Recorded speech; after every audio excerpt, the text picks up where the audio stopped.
Well, hey, welcome back to Harvest Online. Thanks so much for joining us whenever and wherever you're joining us from. Thanks so much for making us a part of your day. If you would do us a favor, smash that subscribe button down there. And we would also love for you to follow us, harvest.247 on Facebook and Instagram. We appreciate you following us, liking, and subscribing. And thank you so much. We are starting a new series called the Psalms of Ascent. We're going to talk about the 14 Psalms that the people of Israel would sing as they would go back and forth from Jerusalem to where they lived during the various feasts throughout the year, and how it applies to our life as far as following Jesus. And the purpose of it is to kind of spark and cultivate in us long obedience in the same direction.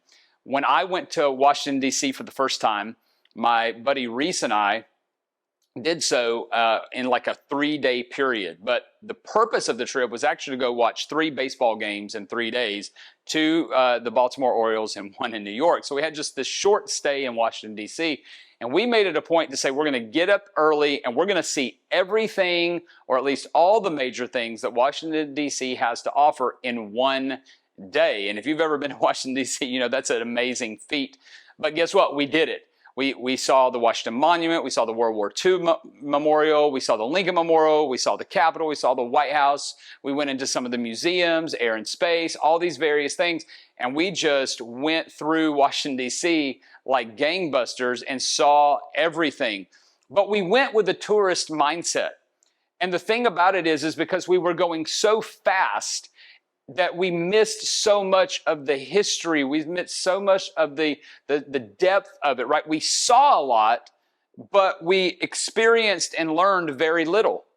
And I think that a lot of times we can walk through our life the exact same way with a tourist mindset. We see and do a lot, but we experience and learn very little because we're just thinking about getting to the next step, the next thing, and we don't actually just sit in the moment, in the present, and really understand it and take it in and enjoy it for what it is.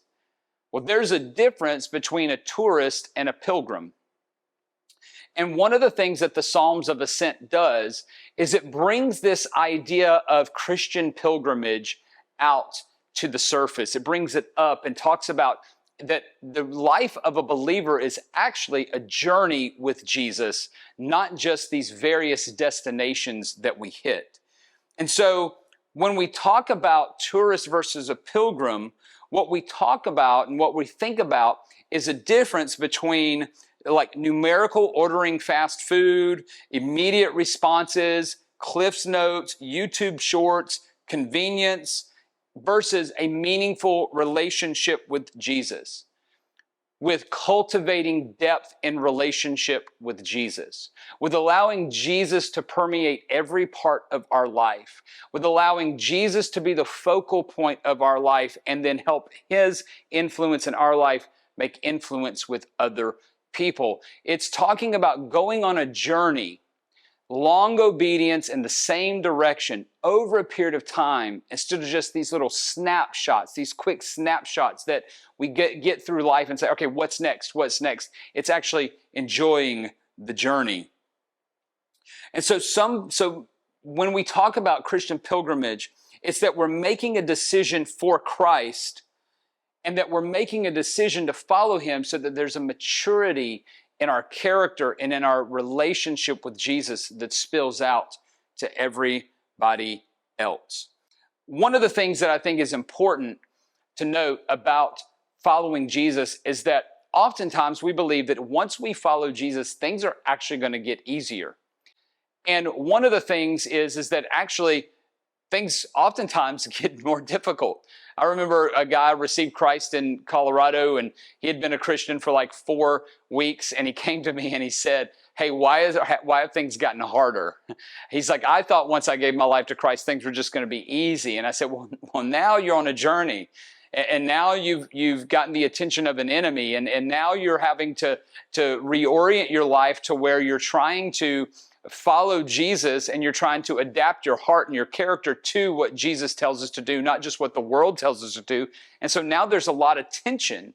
And there's a part of this following Jesus that is difficult. In fact, one of the things that we talk about with Caleb, our oldest son, in golf is that, listen, when things get difficult, we don't quit. We actually keep going.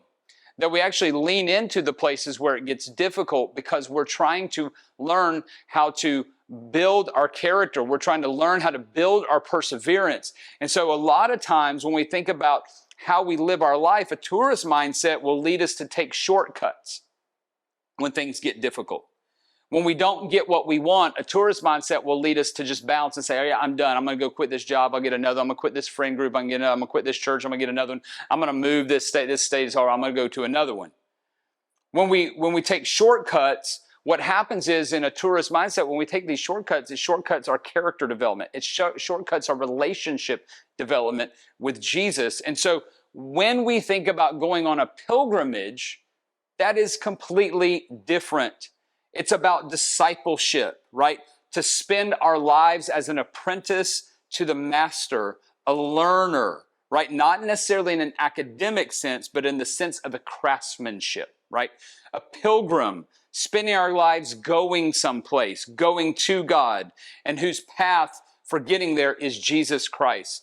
Pilgrims live with a sense of this world is not my home, but I have a stewardship while I'm here. In fact, when we think about a Christian pilgrimage, we oftentimes can think about, or we should consider Hebrews 12, 1 through 2 that says this, therefore, since we are surrounded by so great a cloud of witnesses, meaning we're surrounded by a lineage of a heritage of people who have navigated how to follow Jesus and how to follow God.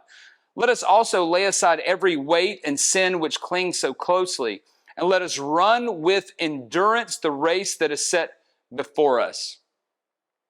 Looking to Jesus, the founder and the perfecter of our faith, who for the joy that has been set before him endured the cross. Imagine that the cross was the joy set before him. The difficult thing was the joy set before him. The thing he didn't want to go to was the joy set before him, despising the shame and seated at the right hand of the throne of God. And what the writer of Hebrews is trying to say is that we today are descendants of a long list of pilgrims. And that all these pioneers who blazed the path before us, who went before us, are now cheering us on to say, keep going, keep enduring, keep persevering, keep your eyes on Jesus, keep following Christ, keep following God. Don't weary, don't get discouraged, keep going, right? Persevere, right? And so therefore we better get on with this life, not as tourists, but as pilgrims and disciples, allowing God to shape our heart and mold our character. There's an old song book in the nation of Israel that they would read. It's called the Shiraz Hamalath, meaning the Songs of Ascent. It is Psalm 120 to 134. And this is a collection of psalms that are also songs that were likely and possibly in sequence by Hebrew pilgrims as they journeyed to Jerusalem to the great worship festivals. Jerusalem was a topographical highest city in Palestine, and therefore those who traveled to Jerusalem spent much of their time ascending. So that's why it's called the Psalms of Ascent. They would sing them as they ascended to the holy city of Jerusalem. 3 times a year, Hebrew pilgrims made the trip. You see this in Exodus 23. You see this in Exodus 34. And this trek that they would go on was actually an act of worship, which is remembering what God has done. And so there were 3 primary feasts that they would ascend to Jerusalem for, and therefore believed to sing these songs on the way to their ascent. The first was the Feast of the Passover in the spring, which remembered God's saving ways. The second was the Feast of Pentecost, which renewed their commitments of God's covenant people. And the third were the Feast of Tabernacles in the autumn, which responded to God as a blessed community for the best that God had for them. And so these psalms became embedded in their devotion and now becomes embedded in our devotion to Christ today. And so the trek to Jerusalem was an act of worship, And these psalms are declarations of worship. And they are both examples of what the prophet Isaiah writes. And this is what he writes, Isaiah 2:3. And many peoples shall come and say, come, let us go up to the mountain of the Lord, to the house of the God of Jacob, that he may teach us his ways, and that we may walk in his paths. For out of Zion shall go forth the law, and the word of the Lord of Jerusalem. And so these psalms are like the embodiment of what Isaiah the prophet wrote. He also wrote this in Isaiah 30:29. And you shall have a song as in the night when a holy feast is kept, and gladness of heart, as when one sets out to the sounds of the flute, to go to the mountain of the Lord, to the rock of Israel. When you combine these two writings of Isaiah, you get this big picture, like a 30,000 foot picture of a life of a follower of Jesus. There are 4 words or phrases that you see in both of these writings by Isaiah. In Isaiah 2:3, you have go up and walk, meaning this idea of a journey, this idea of a trek, this idea that you're on this journey and you're following something. You're going up to something, right? We're going up and we're going to do that and we're going to walk. We're going up to the mountain of the Lord, to the house of the God of Jacob, and that we may walk in his paths, right? We may follow him in his paths to ascend to this place. I tell mountain hiking stories a lot because it was so formative. But I had really great teachers. And what was amazing about this idea of this going up and walking is that when I was new to hiking mountains, I would follow Jim. And we would be going up and I would walk in his paths. Where he told me to walk is where I would walk. Where he told me to go is where I would go. How he told me to walk is where I would walk so that I would reach and ascend to the summit. But after doing it 15 or 16 times, then I was capable of then doing the same thing, and I was leading people. And I was saying, let's walk on this path. Follow me in this path, because guess what? As you follow me, we will ascend to the mountaintop. So you see this idea of Isaiah saying that we go on a journey, that as we are trying to ascend to God, as we're trying to understand God, as we're trying to know God a little bit more, that we have this journey that we're walking, and that all along the way, we get a better glimpse and more of a glimpse of him as we ascend up and walking in his paths. The second 2 phrases is that it sets out and to go. That's in Isaiah 30:29. When one sets out to the sound of the flute, to go to the mountain of the Lord. Again, it's conveying a journey. That the life of a believer is a life of 1,000 footsteps. It's the life of 1,000,000 footsteps that continues to go and continues to follow and continues to be led by Jesus and continues to set out to go and follow him in his ways and walk in his paths. And so one of the things that I was thinking about in these Psalms and getting prepared for this and what Isaiah was writing was this phrase, make footprints, not monuments. Because one of the things that we love to do is memorialize things. We love to make monuments, right? I mean, think about Washington, D.C. You've got all these monuments. You walk and you see all these monuments of great leaders and great moments in history and great men and great women, and you stand and you're like, wow, this is amazing. When we go to a gravesite, we see these monuments that have people's names on them and when they were dead, or when they were born and when they were dead. And sometimes they've got sayings on them or scriptures on them or whatnot. So we love to have monuments. But I think that when we think about the life of a believer, we're to make footprints. That people are going to be able to come after us and say, this is the way that he walked. This is the way that she walked, in the same way that we're surrounded by such a cloud of witnesses that we can say, this is how Moses journeyed with God. This is how Daniel trusted in God. This is how Joshua put his faith in God. This is how Jesus taught us to walk. This is what the disciples taught us to do. This is how Paul navigated a relationship with Jesus. And so I think it's a reminder that as we're on this journey, these Psalms of Ascent, that we as believers are to look at our lives as making footprints, not monuments. Footprints that others can follow, not monuments that people can revere. Because you see, monuments say, at least I got this far.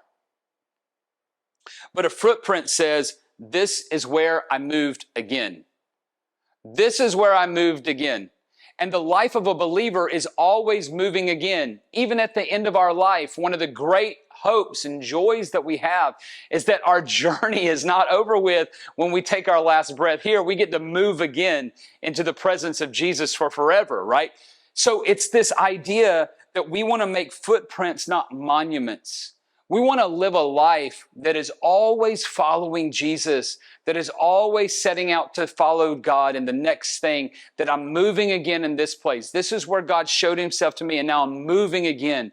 So just like we started with that great cloud of witnesses, that when we make these footprints, not monuments, for the future generations to follow, we can be up there, right?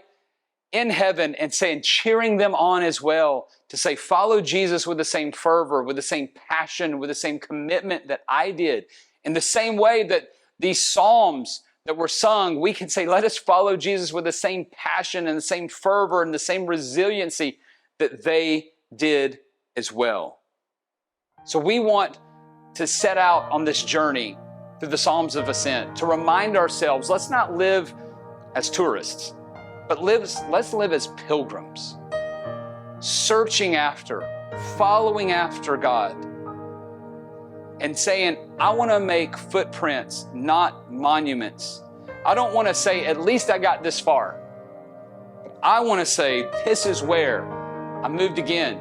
And this is where I moved again. And this is where I had a crisis of faith and God showed up, but yet I moved again. And this is when my family had that issue that we had, but yet God showed through, and this is where I moved again to keep following. Let's be people that say, I want to live like pilgrims, not tourists, because I want to make footprints, just like all those witnesses did before us. I want to make footprints, not monuments, as I follow Jesus in my life.